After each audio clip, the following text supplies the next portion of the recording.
Glad you could join us for the sustainable fashion episode. If you could just quickly introduce yourself, that'd be great for the audience. Hey, I'm Emma Willmann. I'm an image consultant. I run my own business, Statement Styling, and I'm a co-founder of an online styling subscription business with the aim of reducing waste. Yeah, I'm Dan Willmann. I'm an operations manager of a sustainability and recycling company called Rocky Point, and transitioning to be more consulting and working in online retailing and online image consulting and business. So yeah, happy to be here today and share what I know. My name's Rachel. I studied environmental management and I moved into environmental education, teaching primary schoolers firstly about biodiversity and water, and then into my next role, which was teaching children to reduce waste and encourage recycling. My Instagram handle is NoWasteRach, where I post lots of reduce, reuse, recycle great ideas, and more to come. Watch this space. Awesome. Thanks for coming in, guys. We're looking forward to your discussion. First question though, what's your career path been so far and how did you get into your career? It's always a funny one. I actually used to be a lawyer. So I went to law school. I was really into human rights law. I worked with people on death row in Texas. And then I came back to Australia and I had to go through, the basic law steps, which it means getting your what's it called? Your articles? I can't remember. It's been so long. I know, getting your articles and getting admitted as a solicitor. And I went into started off in civil and then I moved into criminal prosecution, and then I went on maternity leave and never went back. So I retrained as an image consultant and launched my own business and became an advocate in the area of use more things less. Buy less, use more, I guess is the way to put it. But I found that just advocating for people to understand more instead of buy more has been at the heart of my business the whole time. Yeah. My career path, I trained as a high school secondary teacher in physical education and chemistry as my major areas of teaching. Then I sort of fell into agricultural recycling business, and with that, the science knowledge that I already had was very beneficial to pick up a lot of the chemistry that was going on within dirt. My wife likes to call it complicated dirt that we play with, which then has just grown and slowly developed as a business of taking in larger amounts of organic waste and transforming them into something usable that people can use in their own home or on a larger scale in parks and gardens as well, and also back onto farms for food production. So yeah, it's just grown ever since, and then now moving into a different space of working with my wife next to me here, Emma, in a business where we are looking at reducing fashion waste and disrupting a bunch of industries to style people more sustainably. So my career path, I would say, definitely had to go to university. I studied environmental management, majoring in sustainable development. So that's a key word in a lot of my thought process, is if things are sustainable or not. But I'd say to anyone who's trying to move into some sort of sustainability field that it's not just university that gets you there, because a lot of people come straight out of high school and go to university and then think they have to get a master's to then get a job. But I think that if you take the time to do some volunteer work and do some jobs that are a little bit left of field of where you think you're going, just to build up all of those peripheral and those transferable skills, you'll get there a lot faster. There's a lot of value in not necessarily finishing your uni degree quickly, but spending some time perhaps doing it part-time while you work somewhere in the industry at the same time. And those things all build up together to get to where you are. Network, talk to everybody, never miss out on an opportunity, and you'll get to where you want to be. Awesome answers. It's great to know we have some dynamic ranges. So what insights into sustainability of fashion industry, particularly relating to the design process, do you guys have? Sorry, can you repeat that question? No problem. So what insights into the sustainability fashion industry, particularly the design process? Oh, the design process. Well, look, I would say because I have been working in waste and recycling, I see waste as a really big issue. And whenever you talk about the issue of waste, everyone wants to talk about recycling or how to deal with waste as an end product. But the sustainable model would be to deal with it in the first instance, which is the design process. Yeah. It's going back to where it comes from, what it's made from, how you manufacture it, what you do with the scraps in the warehouse, all of those things back at that first point. So I would say if you want to be sustainable, then the design process is key. Do you have anything to add to that? Yeah, definitely. I would say for an industry that is built around innovation and creativity, they're doing pretty poorly in terms of innovating the idea of waste. You have a look at comparable industries, like look at fuels, so petroleum. We know that that's running out. All the major players in the petroleum industry are actually innovators in renewable energy. So I think that the fashion industry really needs to pull up its socks a little bit and take a look at that. I think it's the exception as opposed to the norm. There are some key people doing amazing things around the design process, but I think there's a lot of misunderstandings. For starters, the things that make a piece of clothing expensive are actually the fit and the fabric. So having high quality fabric and then tailoring it in such a way that it fits your 3D body and moves with you and works for you. And what we've seen in recent years is a massive decline of the quality of the fabrics that are being used and the way that they work on our bodies. You know, if you go and pick up a $4 t-shirt from, I won't name the place, chances are you chuck it in the wash and the seams are gonna warp around, it's gonna become see-through before long. So there's really no investment into the design process. So it's about reversing that whole thing. I had a couple of really good examples of people who are doing it well. So there's a guy named Zero Waste Daniel.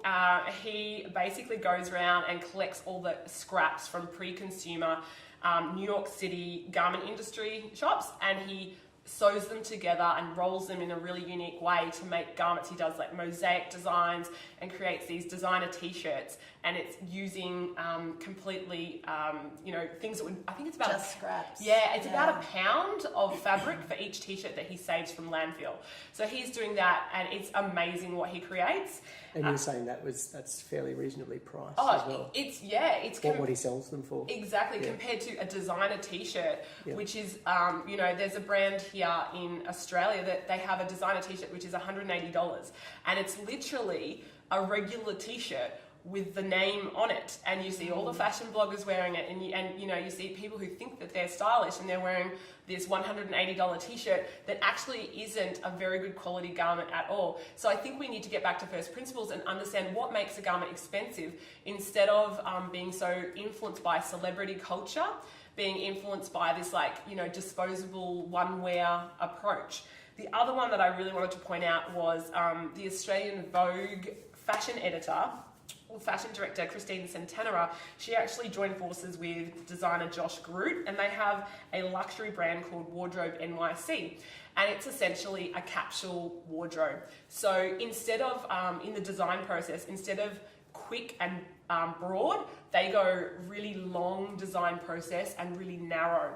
So they do a lot of things to create efficiencies. They use the same textiles for men's and women's wear. They'll buy it in just one colour. They do massive research into fit and use, and then they design a mix and match capsule of limited number, and they sell that. It's at a higher price point, but the items are much more wearable, and pretty much you can, until they fall to pieces. But they're, your 10, 15 year investments instead of 10 or 15 wears. So those are two really amazing, brands that are doing things which are against the norm, but by and large, the industry has a long way to go. Yeah. Actually, Zero Waste Daniel was one of the people I was going to talk about as well. Oh, good. And he came about because he was he was making these pieces of clothing where you basically get like a cookie cutter and cut out these shapes of the pieces of fabric that you need, and the bits and pieces that are left over just go into big piles of waste. And the only reason he made that shift into his new clothing made out of scraps of fabric is because he actually saw the waste. Yeah. He was packing up his studio and went, wow, look at all this fabric. Yeah. That's And amazing. if you're in the fashion industry, you love the colours, you love the designs, you love the prints. You know, you probably couldn't have thought of even throwing it away. You just saw the value in it and thought, what can I do with this? And they're really fashionable and really beautiful. They are. And I didn't know they were affordable too, so that's even better. Yeah. And awesome. someone that's doing something locally that I met just recently is the Soloist. Yes. She's a very, very small one-person organisation. Zero Waste Annual is really large. And something that she does, I like what she does because she closes the loop in several different situations where she collects all these old doona covers and sheets that are in good condition. People don't necessarily want to buy a second-hand sheet to put on their bedspread, but these beautiful sheets were made very good quality 10, 20, 30, 40 years ago, and they still have a lot of use in their fabric.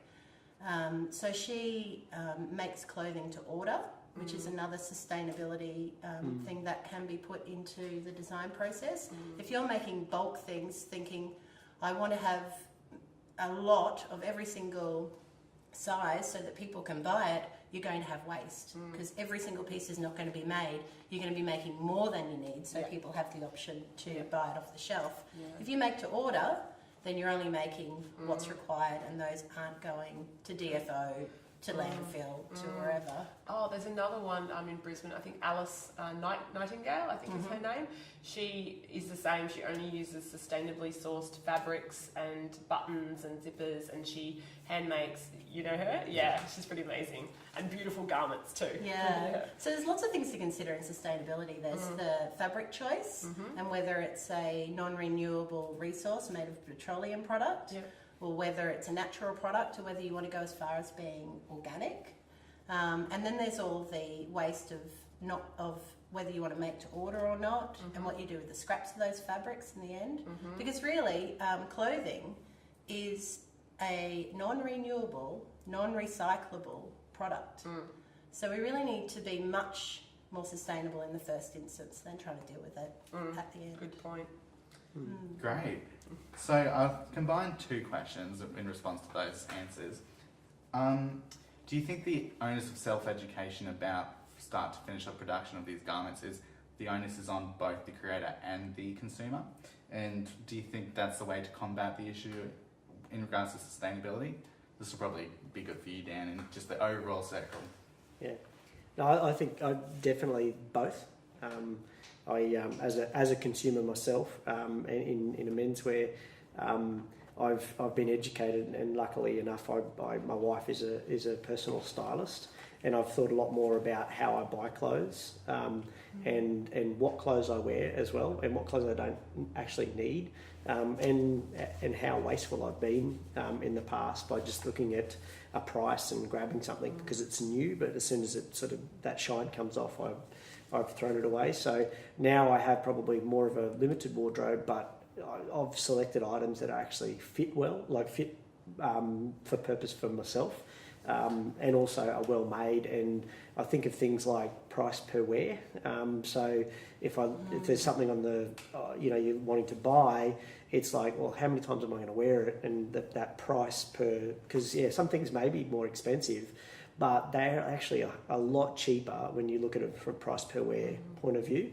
But then from a business point of view, definitely from the other end, the creator and everything we discussed just in the last question is definitely important, where the way things, even the sourcing of the raw materials, because I sort of have a background in agriculture, even cotton farming is important.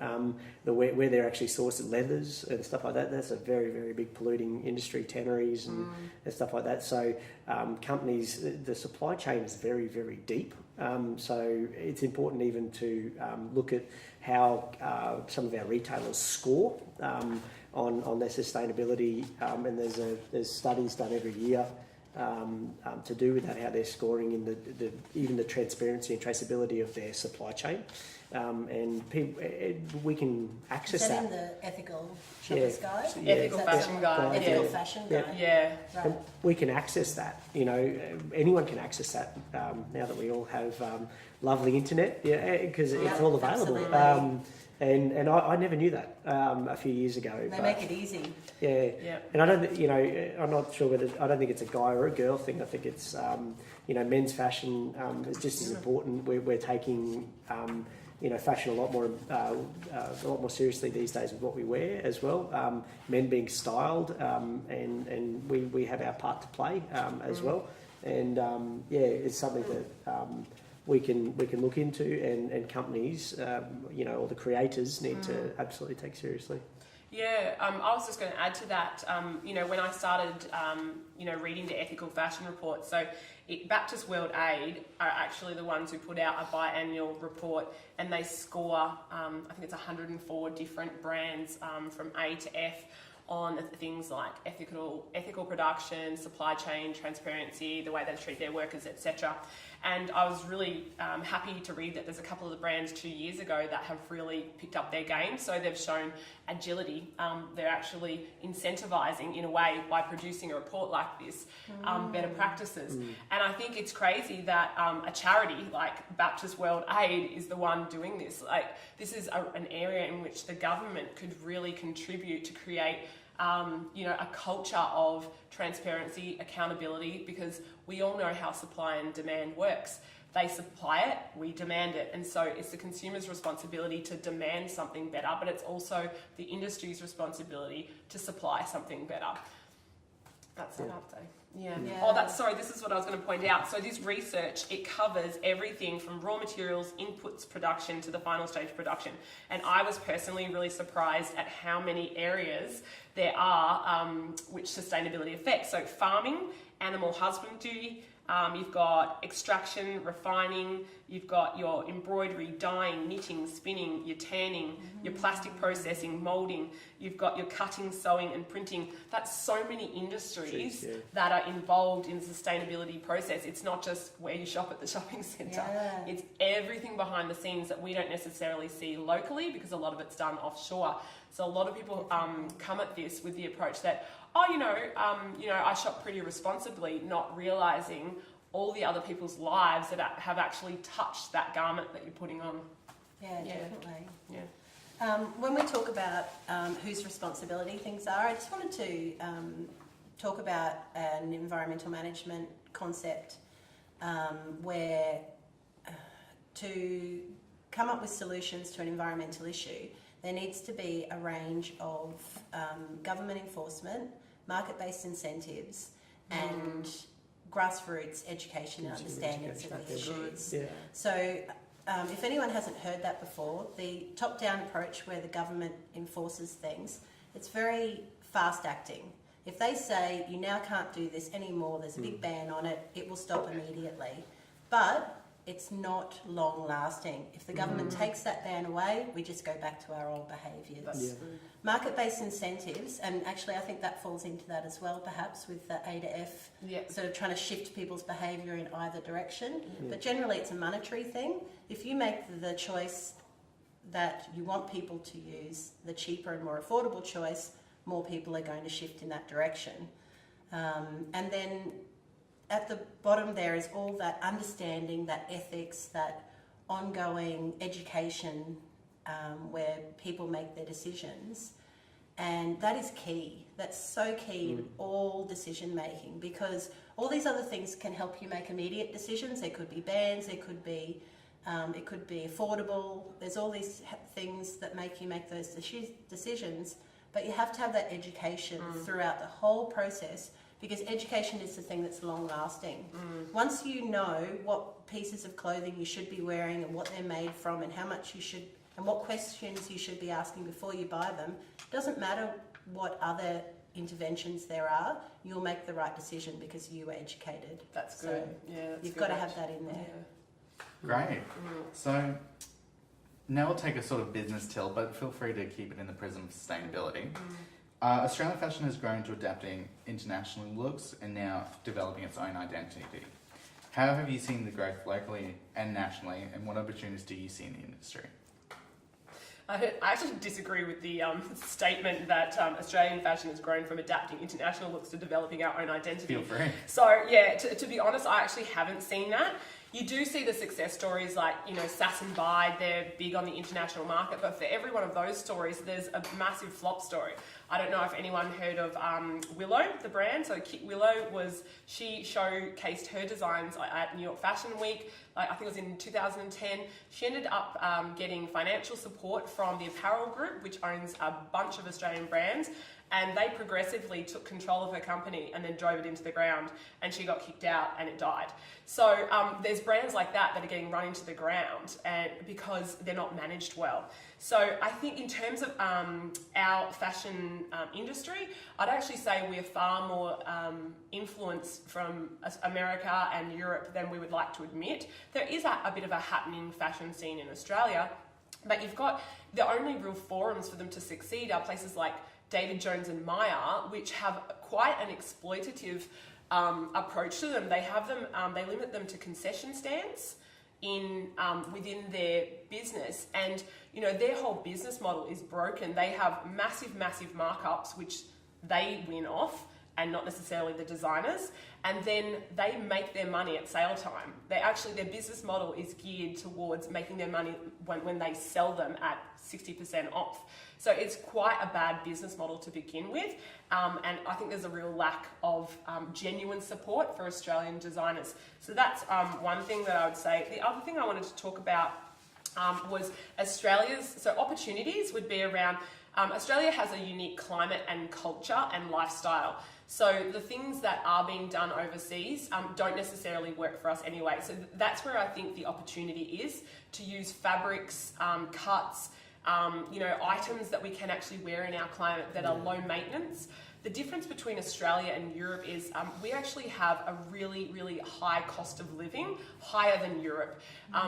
There's not access to cheap services like getting your things dry cleaned, getting somebody to iron they're really expensive options for the average Australian. So we really need wash and wear clothing here, low maintenance. And I think that's an area that we could really innovate in that would work for our culture instead of us following that trickle-down effect from what's happening overseas. So if anyone wants to get into that area of fashion design, I would encourage you to do that, because I think you'd be met with a surprising tribe-like support. Yeah, we certainly don't need a complete change of wardrobe from summer to winter, do we? No, not at all. Just to cover up your sleeves and away you go. You can still wear your summer things almost Yep. 10 months of the year. Oh, yeah, pretty much. Just add layers.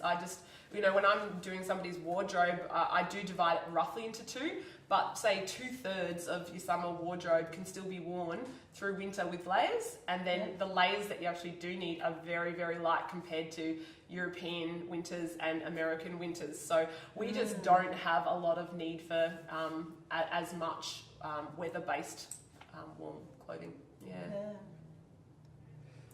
So working to our strengths, I think, is but also I was thinking too about what you were saying before about localised, kind of nearly like design aspects, where you're getting tailoring done, but it's tailoring to our conditions. Brisbane's climate is different to Melbourne's, so yes. In Brisbane, we can wear summer clothes probably 10 months. In Melbourne, maybe 4 months. So there's a little bit of difference within our country, which is great. We're super laid back.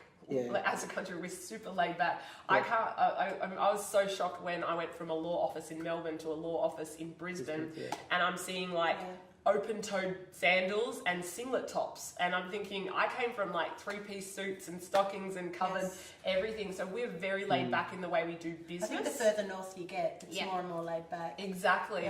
So even if we have this fantasy of dressing really chic and sophisticated, it just doesn't translate to our lifestyle. So when you get designers who are making these amazing clothes and they're really chic and really sophisticated, the reality is that there's not a lot of opportunities to wear those things.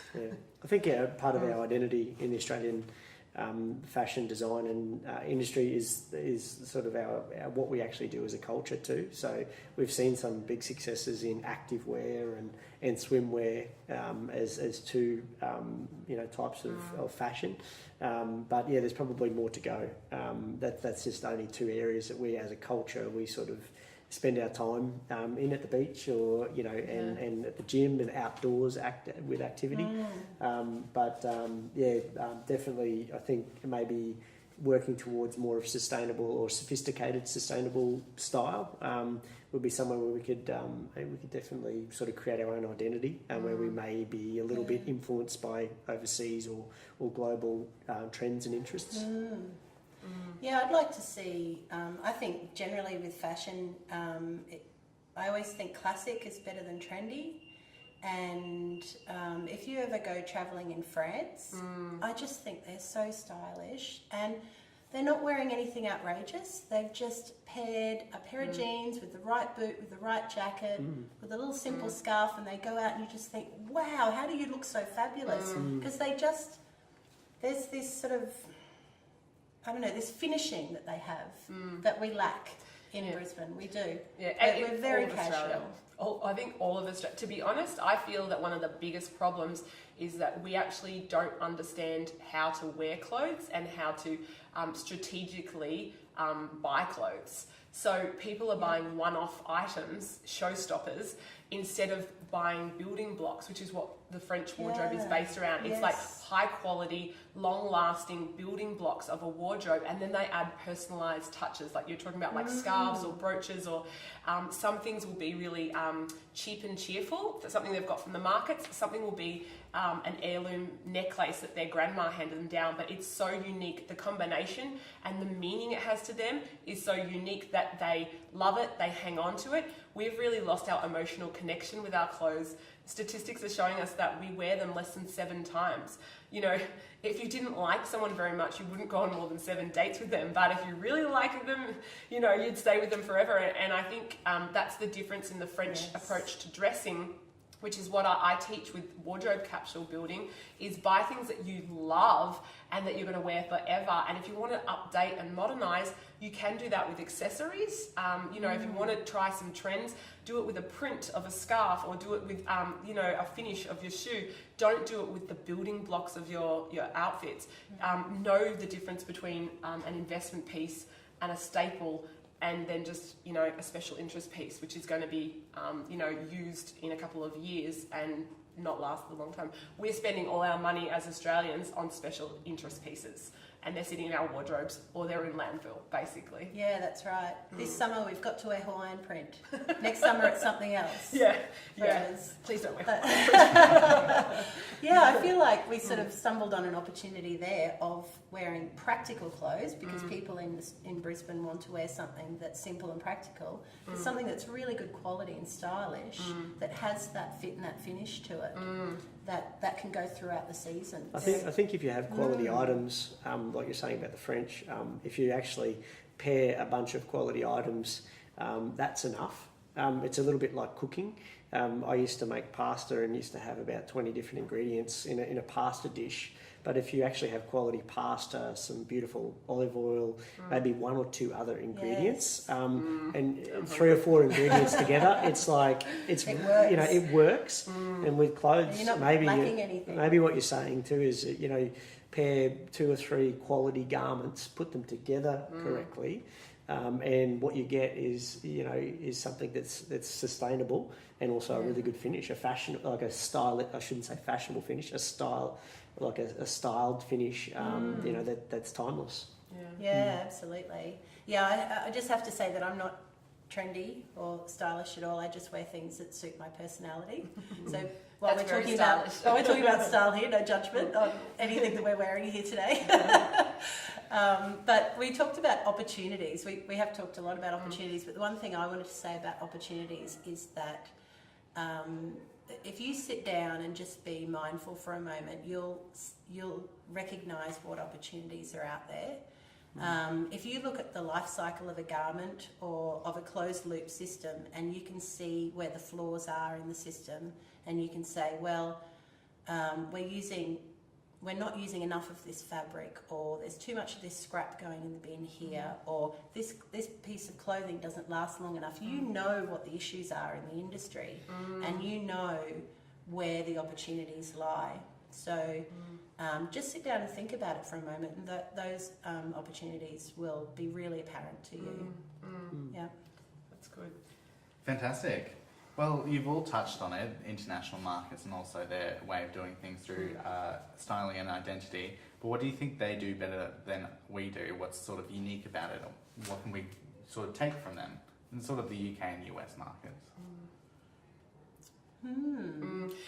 The thing that immediately comes to mind is the high street shopping model. So that's not the US. There's none of that in the US. You go to a main street, and if you're walking around looking for shops, and people will stare at you. But I know in the UK and Australia was originally modelled on the UK idea. We used to have beautiful high street shopping, like little boutiques with one-off things and a really curated approach to fashion. I think that is being lost through mass production and the shopping centre approach. So you're getting less personalisation. So this is another thing that I noticed when I started working in a law office is I could tell where everyone's clothes came from. I'm like, that's a Portman skirt, that's a Witchery blouse, I know those shoes are from French Connection. I knew where everyone's stuff was from because there was such a narrow shopping experience. So I think boutique shopping, and these days it's not as much bricks and mortar, it's actually more online boutique shopping. This is the exact reason why we started our own online style subscription business, Addressed Style, is that we wanted to give people a curated, personalised approach to buying their things. Otherwise, they just look like everyone else and they actually can't find the items that suit their personality. And they're spending a large amount of time and resources trying to find that that blouse or that pair of pants that actually really suit them. And there's a skill level which is required to actually figure out what that is. So I don't know how much home ec is being done in high schools these days, but I feel like there has been a loss of collective knowledge around how to choose things that suit you. And therefore we're just reliant on what is being advertised to us through $1 billion advertising budgets. So we're being told what to wear instead of going out and looking for it, which is what the high street model encouraged, was to have a browse and something takes your fancy and it's different than what anyone else has because of your unique collection of high street shops. I don't actually think I answered that question, but that's my take on it. Yeah. It's like we're not taking much from foreign, we're actually rejecting some of the stuff we're being influenced by. We're much smaller, aren't we, than we have logistics problems in Australia. Yeah. Definitely. Yeah. Well, I mean, we're 25 million people as compared to 100 millions? Yeah, hundreds. Yeah, let's just say hundreds of millions of consumers in the US and in Europe as well. But I think, some of the things that we are seeing internationally in those markets is the more personalisation models and subscription models that essentially are the glue between just the retailer and the consumer, that are saying buy better, buy more appropriate, learn a little bit about yourself in the sense of your style personality. I really like that phrase, style personality, because it's not just about your body shape or what you look like. It's a little bit how you wear your clothes, your lifestyle, who you are, and what image you're wanting to portray as well. We definitely do need help in that area. And if you can efficiently pay for that, which these days is online, then you can pick that information up fairly quickly and be mindful that we can shop a lot better and with what we purchase, as compared to just retail therapy and fast fashion. So that's probably my take on that. And I just wanted to add something about the home ec and the knowledge that people have from high school. The sewing aspect and textile aspects is being diluted in home ec. It's sort of being mixed with other sort of manual arts areas. So those basic skills are not as strong in high school as they used to be. Something I'll say is that it used to be that if you had a skill, you wouldn't really share your knowledge because you felt like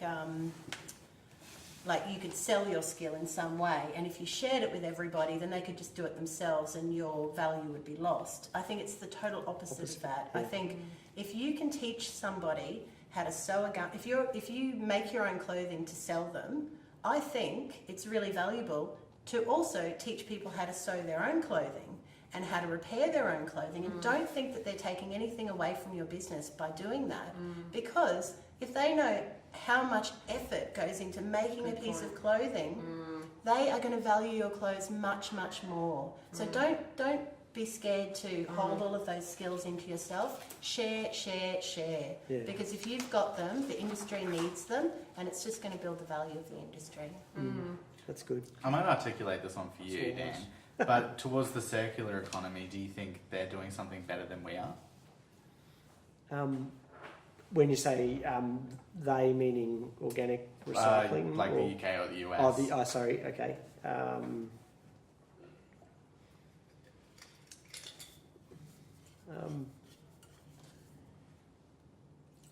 a bit out of touch with what's going on overseas, so...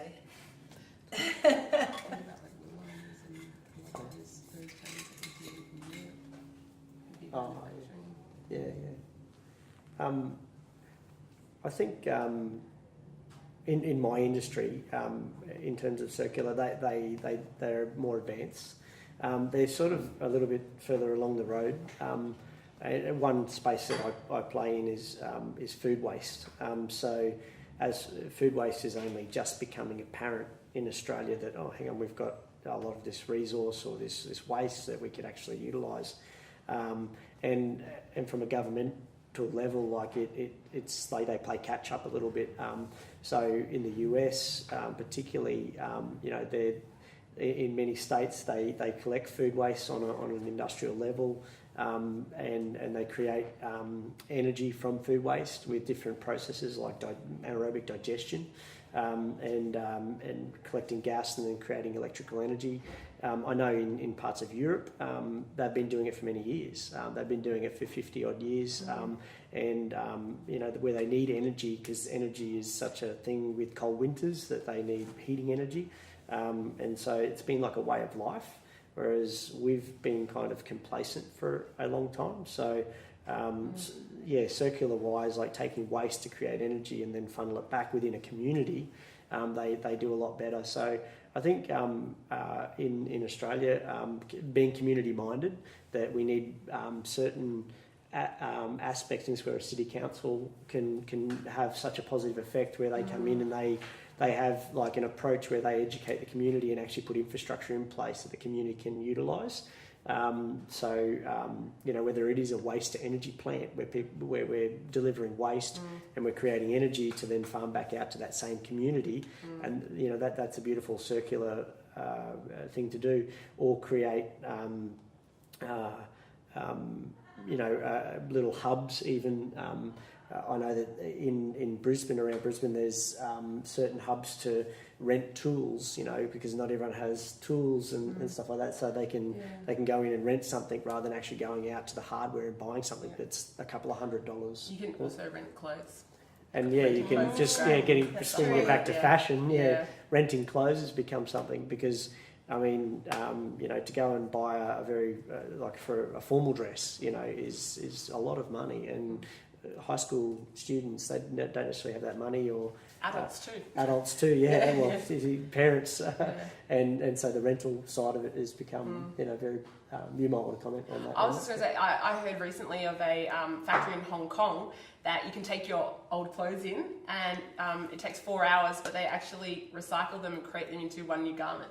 So I'm not sure of how many garments you need to make the one new garment, but there's awesome, technological advances which are doing these kind of things. But it's just having the mindset about the waste, I think, and the circular economy, which I think is important. I think about, sometimes in the logistics side of things too, we're sending so many people are receiving clothes, and you're getting sent clothes, and can we somehow be sending back clothes that we're not using to more centralised places and actually a reuse model? I think op shopping. I'm a massive fan of op shopping, where people are obviously reusing good clothes and they've been repurposed. But I think I heard a statistic that only 10% of all clothes are actually put back into an op shop to be resold. 90% go to landfill. So that's a pretty massive statistic that we could change substantially, and probably have the opportunity to. It's more about the business model transition. Definitely, yeah. And the consumer education, I would say, and their approach to shopping. Yeah. Yeah, we definitely have room for new technologies. I think Australia is sometimes a step behind other countries with new technologies, because other countries either don't have the space that Australia has, or they have a bigger population, so they're forced into a situation where they need to change their behaviours. Whereas Australia says, oh, that's all right, we've still got enough room for a landfill, or we've still got enough room for whatever it might be. We'll deal with that in 10 years' time. That's so true. But we could actually deal with it now, because new technologies are out there, or we could put money into new technologies. But you do have to consider if it's good value for money as well, and that's always a deciding factor with governments, whether they make decisions or not. Yeah, can I tell you about one? I found about this the other day. So in Japan, there's something called a Zozo suit. It's a skin-tight leggings and long-sleeve top covered in 350 sensors. It is free, but costs $15 to ship to Australia. Okay, so when you connect it to your smartphone and you get the app, the suit's sensors calculate your exact measurements more accurately than a human tailor, and they use the measurements to custom create jeans, t-shirts, blouses, or suits that fit your body perfectly. So I think it launched last November in Japan, and they've had over 1 million orders for the suits in 70 countries now. They're available. So I'm that's the kind of that's technology. Yeah, and at such a low price point. I mean, it's free, but $15 shipping. That's the whole point around personalisation, is that the way that the industry has changed is that its clothing started off personalised and has become depersonalised, and we're wondering what's wrong with us because we don't fit the clothes. This is a way where you can get back to first principles, which is make the clothing personalised. If it's personalised, if the fabric, if the fit, if the style is personalised, you're going to wear it longer, you're going to be willing to spend more money on it because it's better, it's better value. That's right, so, it's not that shop's clothing, it's my clothing. Yeah, because exactly. I think you mentioned before about tailoring, and probably if we can close our minds off to that, or we can open them up. Clothing them off in the Australian climate is that's too expensive, so that won't work. Whereas opening our minds up, something like the Zozo suit is well, hang on a minute, we can have technology that will actually aid that and enhance that process, and we can tailor things to suit a body shape or whatever, by utilising that technology and then coming up with a garment. So, What I teach my clients is when you go into a store or you go online shopping or whatever, however you're approaching your clothes, automatically discount 95% of them. People have this mistaken belief that the world is my oyster and I can choose from anything. But the reality is that once you limit the colours that don't suit you, once you limit the styles that don't suit you, once you limit the patterns that don't suit you, you've actually only got a really narrow window of things that are going to work for your values, your personality, your lifestyle, your body type. And it's about knowing what that 3% is and then going after it. A lot of people are buying things from that other 97% and then they're sitting in their wardrobe not being used, or they wear them once and they're like, that didn't make me feel good, that didn't work for me. So if you knew to just shop from that 3% that really suited you, that flattered you and was personalised to you, you would be so much more willing to take care of those clothes, to invest in them, to make them, get a lot of life out of them because they actually worked for their purpose. Yeah. And you made me just think of something then. when I started putting a lot of environmental ethics on my choices, I noticed that the types of items that I wanted to buy was really limited. And I was having a chat with somebody and they were saying, I just feel like I'm missing out on everything. I'm not allowed to buy anything because I've put all these restrictions on myself. And I said, oh, actually, I feel like it's the complete opposite. I've got all this freedom because I don't have to buy all this junk anymore. And I can just go, right, I only want this particular thing. And it's just so refreshing and so free. It cuts out the noise. Yes, Cuts absolutely. out the noise. Yeah, definitely. Yeah. Fantastic. Well, final few question. What other interesting developments do you see in the industry? What opportunities do you see? You already mentioned technology. What other sort of new innovations do you see as opportunities? I was just going to say personalisation. I think it's all about personalisation and like some sort of subscription.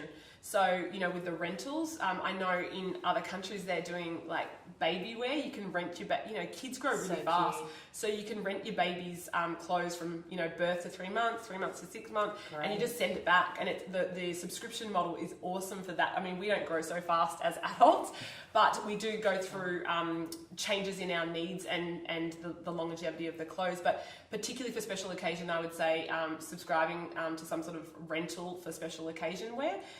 But we would obviously be advocating to use our subscription styling model. It's something that's at a really low price point, so you can get a yearly subscription, and essentially we shop for you. And our model is based on buying less, but choosing amazing things for you. So that's addressed style. So that's a combination of personalization and the subscription model, which means overall you're expending less resources on your clothes, but you're getting what you need. So personalization has been done really well by an Australian brand called Shoes of Prey. I don't know if anyone's heard of them. You can basically personalize your high heels. You can get them certain heights, certain shapes, certain colors, certain fabrics, and they make it to order. That's been really innovative in the Australian marketplace. I hunted for 4.5 years for a red blazer. Couldn't find the colour I was looking for, and I wish that I could say, hey, I'd like this blazer in this shape with this sleeve length, these buttons and this colour, but there was no one that could do that for me, short of going and finding like one specific tailor and finding a jacket model and him ripping that apart and building me a new one. So I think personalisation in the fashion industry would be amazing. If you get onto a good thing, say you're really in a niche area of jackets, blazers, tailored suits. If you then open up the personalisation option, I think that's a really good future, opportunity. Well, I wanted to talk about the new economy with opportunities because I feel like you shouldn't go into this industry thinking you have to do it the same as it's always been done before, and you certainly shouldn't be doing it the same as everybody else is doing it right now, because we don't need more of what we have. We need new ideas and new innovative ways of doing things. You touched on rentals of clothing. That's a big industry that I think will boom, because people sometimes do want to wear that outrageous outfit, that red carpet outfit. And, there's hashtag 30 wears, encouraging people to wear their clothes more rather than just once. If you want to buy... Sorry? Hashtag style repeats. Hashtag style repeats. If you want to wear something once, rent it, give it back, let somebody else wear it another time. Don't put it in your wardrobe. That poor piece of clothing that has to sit in your wardrobe that only got one time out. Rent. So that's a big one. Also in the new economy, I see clothes swapping. I think that's really big. That's something that I'm going to be pushing over the next couple of years. You touched on op shopping and the amount of waste there is in op shops. I just wanted to point out that with op shopping, we buy all this fast fashion that gets very low quality very quickly. We then discard it after a couple of wears, and we think we're doing the right thing by sending it to a charity store. And then we continue this process, but that's linear. That's buying something, using something, disposing of it. Just because you think you're disposing of it thoughtfully, you still have this linear approach. Have a look at the bigger picture and see how much you're donating, how much you're buying new and how much you're donating, and try and make that shift. Also, op shops have textile waste bins to try and deal with this extra clothing correctly rather than putting it directly into the bin. It might go to industrial rags or overseas to be used again. But we have to get back to that first step where we're reducing the amount of stuff that goes into op shops. There's lots of fashion op shops, fashion opportunities within op shops. So if you're trying to get into the industry, go and chat with them. There's so many things happening in op shops overseas that we're not doing in Australia right now. You could volunteer to be a stylist for their windows. There's people doing op shop tours where people go down the street and pop into all the op shops. If you're a stylist, you can style people in an op shop and show how trendy things are. There's so many opportunities there, and op shops are starting to get ambassadors that market their brand. There's some other opportunities there. I just think everything's going to be so different in the future. It's not the way it used to be. Could I point out two people who are already doing that in Australia? So Runway to Op Shop, or Op Shop to Runway, one of the two. She is a stylist from Sydney who does op shop tours and styles. She takes like a minibus of like 10 people and does that. Faye Delanty is the national ambassador for Salvos, and she does a lot of YouTubing and just generally is a brand ambassador and shows people how they can be super on trend if you want to be from shopping in op shops. Yeah, there's so much out there. I think there's a lot of growth to be had in the industry and new things to come about. Yeah. Was the question too around the fashion students? Yeah. Because a word that's been with us for a while now in business is collaboration. So like you're not having to be a fashion student. You say you're a brilliant designer or something, like you've got a flair for design. You've got to chase a collaborative approach to doing business or commerce in this area. So you do the designing, but know what you don't do and collaborate with people, because I think there's massive change coming to. There already has been, but there's going to be more in the fashion retail area, particularly in terms of supply chain and wholesale and distribution of clothes. I only just recently had a meeting with one of the founders of Kent and Lime, which is an online subscription model, menswear subscription model based out of Sydney, Nick Gonios, and he said one of the hardest parts to actually making a business like Kent and Lime work was actually just the closed doors of the wholesale and distribution of clothes in this country, that people weren't open-minded to actually, to sustainability and actually disrupting this entire industry to do a more sustainable business practice. So we've got to be like gunning towards it, know that that's the purpose of what we're doing, and it's a big part of the why to fashion designing, that we can actually have an amazing environmental impact sort of thing. So I just encourage them to collaborate, to continually think of the ways of disrupting and innovating the market. Huge opportunity in a new space that's actually not happening because we're controlled a little bit, and Emma mentioned a couple of large retailers. That's the sort of way it's always been, but we've never been nearly in a better time to actually do something new and actually make a go of it. But you can't just do it all yourself. So another way to collaborate would actually be at the point of sale. So even if students were designing and producing their own garments, they could, like in an Etsy style fashion, have a united marketing and online front to be able to sell their wares, and that way you've got efficiencies in all of those overhead costs that kill Australian designers. Etsy's a really awesome model that, you can get really unique handmade quality things and you can just go to one place and there's a consistent customer experience. If fashion students could get together with their classmates even and think, how could we do this? You only have to pay for one web designer. You only have to pay for one set of, marketing budget and all the rest of it, and then just be able to upload different options of their designs and have complementary niches. Maybe someone's into menswear, someone's into, suiting, someone's into, evening frocks, someone's into workwear. There's a real synergy there to work together instead of having to go it alone. And I think that's where a lot of Australian fashion labels struggle, is to actually succeed.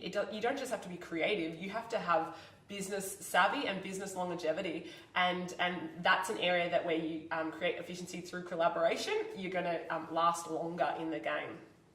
Fantastic. And last quick question. What advice would you give to creatives moving into the fashion industry? I'm going to go first. Okay. I've been thinking a lot about this. We have a lot of brilliant fashion minds who are creative and imaginative, and they produce these like whimsical, beautiful items. But I think sometimes where it gets lost in translation in terms of is what the customer actually needs. I would say go out, do a lot of research, look at data, get real life experience, work with experts. In my industry as an image consultant, we have an international body. There is heaps of research around people's needs. That's why I have a job as an image consultant, is actually training people how to match the clothing that exists with your needs. So look at things like lifestyle, personality, values, budget, features. If you have an ideal client in mind, know exactly what they do on the weekend, know how their body works, know their exact measurements, know the prints that are going to complement their frame. I see so many garments in the marketplace that weren't designed for anyone. This beautiful petite little dress with a ginormous pattern that looks ridiculous on any petite person. And I'm thinking, what was going through your mind? So, it's where imagination and creativity has to meet reality. So I would say do your research, get knowledge around there, and then you can actually create beautiful, creative garments that work for a real person. That would be my advice. Yeah. I think definitely thinking outside the box. I think that's the age that we live in, sort of thing. Something I was involved in a few weeks ago was talking about how much empty space there is in some of our bricks and mortar retailers. So when a shop moves out, essentially of a big mall or a shopping centre, creates a space, and if that's not rented back, there's a space that sits there and essentially just is cleaned up and it's sitting there. And there's opportunities there, even what Emma was saying before about, coming together with a few designers to collaborate together. Like a pop-up shop. Yeah, like a pop-up shop that actually could be personalised, and you cut a good deal with the shopping centre or whatever. And it could almost be like a food truck where you tell people where you are now. I'm over here in Brisbane now, I'm over there, come and join me. Yeah, and we just thought about this just now.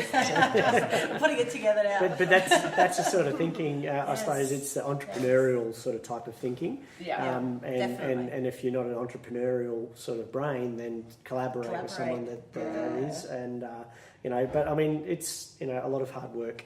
Everything Emma just saying about going after industry experts and all of that, not really taking no for the final answer, but actually learning from it. Why no, and what can I do differently? Knowing your differentiated value, and that's part of what Emma was saying too about the what you said before, about personality. Personality and making clothes not for anybody. Okay, so if they know the differentiated value, they know who they're making it for. Even ask themselves, who's my ideal customer, and that's a thing to do, and designing to suit.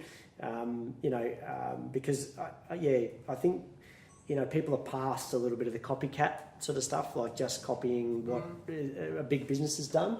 They want authenticity. They want original sort of value. So and then people will start following you. You come up with something brand new and fantastic. Yep, absolutely. You'll be the one that everyone follows. That's marketing and branding 101 is, what is it? The blue apple. You have to stand out. You have to be unique. If you try and appeal to everyone, you'll fail everyone.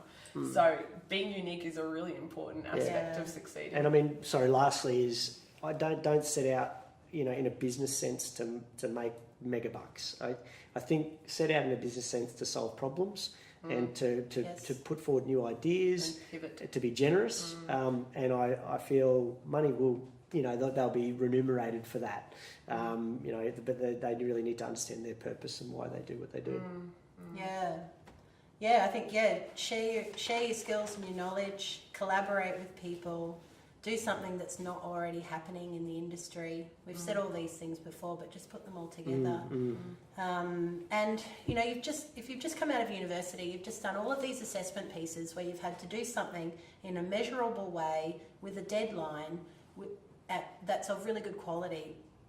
you have to have the outcome of a really good quality assessment piece. So keep that mindset when you go into your business. Give yourself some measurable outcomes of what you want to achieve.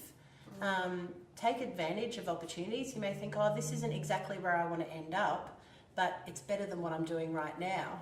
You know, I'm working in a video shop, that's old school, working at a petrol station, and I've been offered an admin position in a fashion industry. That's not where I want to go. Well, think about the opportunity cost. Is it better than what I'm doing, and is it going to get me there step by step? And give it a go. Work to learn, not just to earn.